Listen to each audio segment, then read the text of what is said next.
Bukan Indra Kents atau Doni Salmanan, kini beredar kabar jika ada sosok lain yang lebih sadis daripada keduanya, sosok itu adalah Henry Susanto. Lantas siapakah Henry Susanto sehingga dirinya disebut sebagai penipu yang lebih sadis dari Indra Kents dan Doni Salmanan? Kabarnya, Henry Susanto membawa kabur hingga 5 triliun rupiah. Ya, sosok Henry Susanto tiba-tiba jadi perbincangan di tengah hangatnya kasus afiliator aplikasi trading Indra Kents dan Doni Salmanan.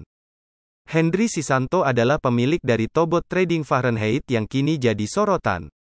Fahrenheit sendiri merupakan perusahaan robot trading di Indonesia yang mengklaim bahwa mereka adalah robot trading pertama di Indonesia. Henry Susanto yang merupakan pengusaha di bidang investasi saham kripto. Berlokasi di Jakarta dan memiliki banyak member yang menggunakan jasa robot trading mereka.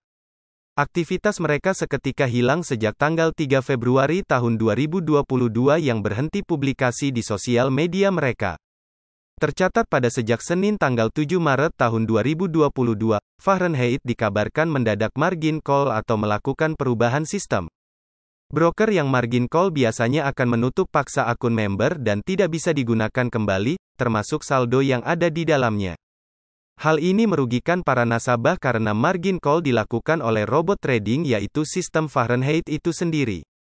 Wajar saat ini menjadi sorotan, salah satu Crazy Rich dan juga anggota DPR Ahmad Sahroni juga mengutip hal ini. Dalam akunnya @ahmadsahroni88 mengunggah kutipan tentang bos Fahrenheit yang saat ini buronan.